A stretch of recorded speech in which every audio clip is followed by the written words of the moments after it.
Hi, my name is Dr. Brad Richardson, and I'm a chiropractor. And this is Brad Miller, and we're golfing buddies. And one thing that we want to do is show you how to get out and do a few stretches so that you don't wind up hurting your back, during a round. It makes it a lot more enjoyable that way. First thing we're going to do about 4 or 5 stretches. First thing we're going to do is just basically stretch out the back. So what we're going to do is just get down on the ground on our knees.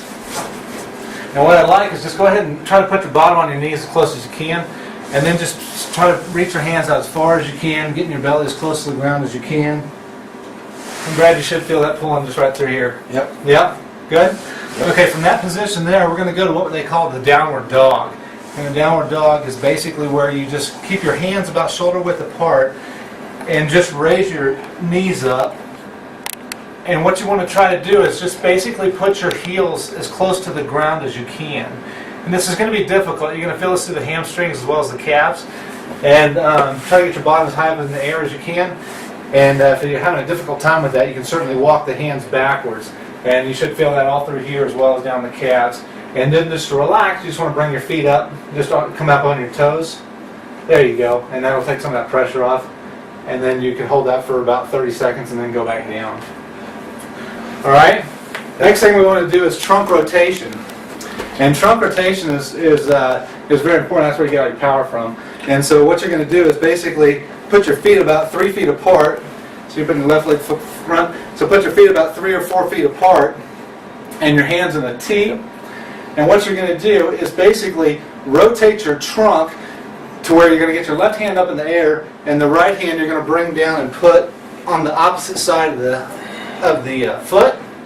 And you should feel that pulling in your chest. And the more you pull your left arm back, the further you're going to feel it in the chest, as well as in the hamstring. And then, of course, you want to come in. Let's just hit you there. Do the opposite side as well.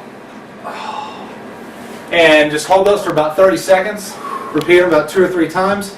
And then, of course, you want to do the other side with the right foot forward, right hand down, and then left hand down. Another one is the hip flexors. The hip flexors get really tight on us as golfers because we're in this position quite a bit, as well as just sitting down. We get that a lot when we're just sitting down. So a good way to stretch out the hip flexors is to get in that same pose to where your front foot is about 3 or 4 feet in front of the back foot. And this one you're going to want to turn your back foot out a little bit.